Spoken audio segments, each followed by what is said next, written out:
A true king serves his people. Devotees, I knew you'd come.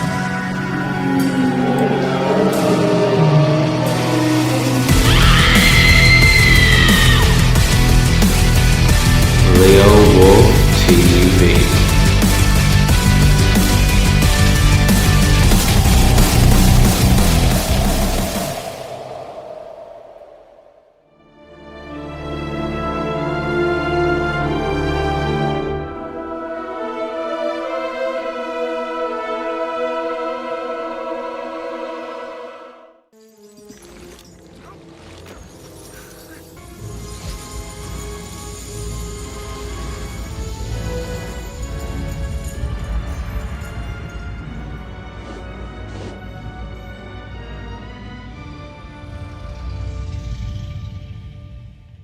Well, thief, I smell you, feel your air, and I hear your breath.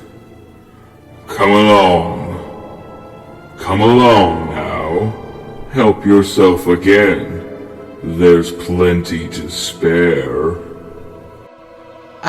No thank you, Smaug the Tremendous. I did not come here for presents. I did not come here to steal from you. I only wished to have a look at you and to see if you were truly as great as the tales say. I did not believe them. And do you now? Truly, the songs and tales fall utterly short of your enormity, O Smaug, the chiefest and greatest of calamities. You have nice manners for a thief. And a liar. You seem familiar with my name, though I don't remember smelling your kind before. Who are you, and where do you come from, may I ask? You may indeed. I come from under hill. And under the hills and over the hills my paths led. And through the air, I am he who walks unseen. So I can well believe, but that is hardly your usual name. I am the clue finder, the web cutter, the stinging fly. I was chosen for the lucky number. Lovely titles. But lucky numbers don't always come off. I am he that buries his friends alive and drowns them and draws them alive again from the water. I came from the end of a bag, but no bag was over me. These don't sound so credible. I am the friend of bears and the guest of eagles. I am the ring winner and the luck wearer, and I am barrel rider. That's better. But don't let your imagination run away with you. Lakemen. This is some nasty scheme of those miserable tub-trading lakemen, or I am a lizard. I haven't been down that way for an age and an age, but I will soon alter that. Very well, O barrel rider. Maybe Barrel was your pony's name, and maybe not, though it was fat enough. You may walk unseen, but you did not walk all the way. Let me tell you, I ate 6 ponies last night, and I shall catch and eat all others before long. In return for the excellent meal, I will give you one piece of advice for your good. Don't have more to do with the dwarves that you can help. Dwarves? I'm sure I have no idea what you're talking about. Don't bother denying it. I know the smell and taste of dwarf. No one better. Don't tell me that I can eat a dwarf-ridden pony and not know it. You'll come to a bad end if you go with such friends, thief. Barrel rider.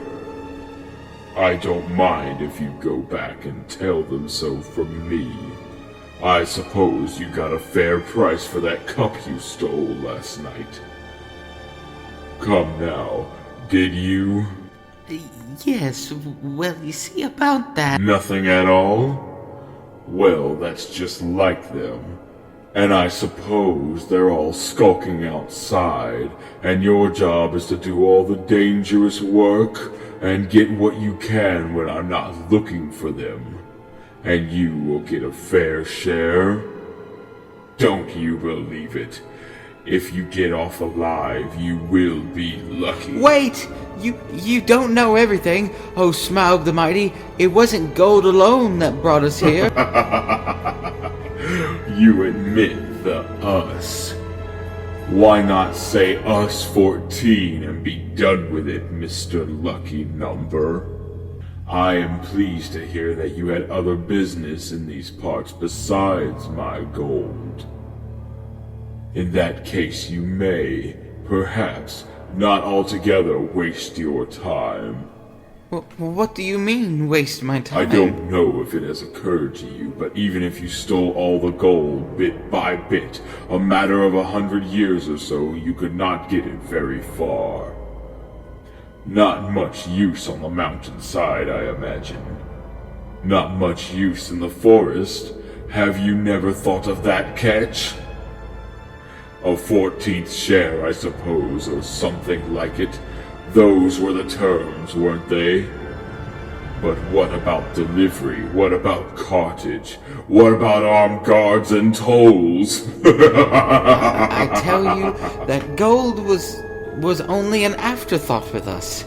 We came from over the hill and under the hill and by wave and wind for revenge. Surely, O Smaug, the unaccessibly wealthy, you must realize that your success has made you some bitter enemies.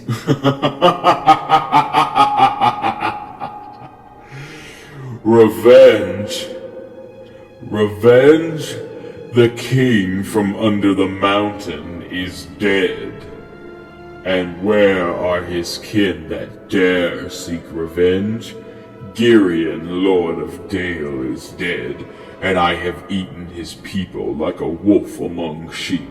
And where are his sons' that dare approach me?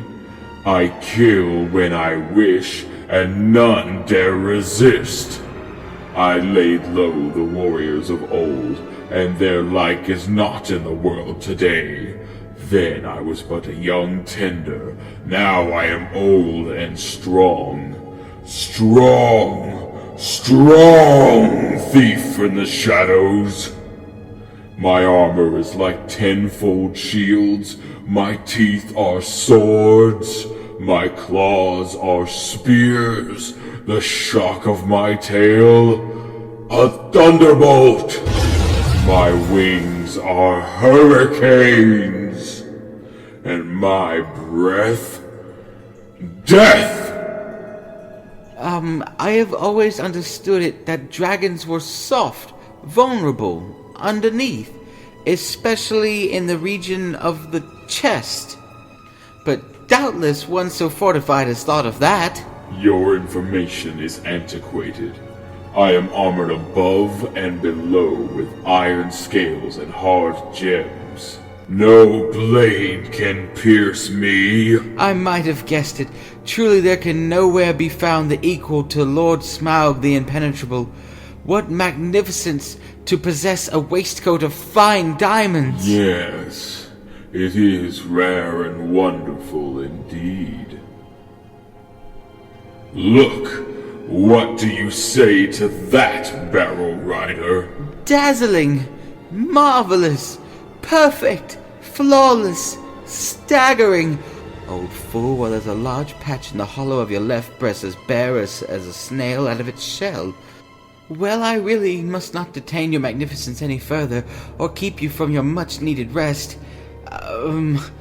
Ponies take some catching, I believe, after a long start, and so do burglars? What? Ta-ta! Burglar? Thief? Fire? Murder!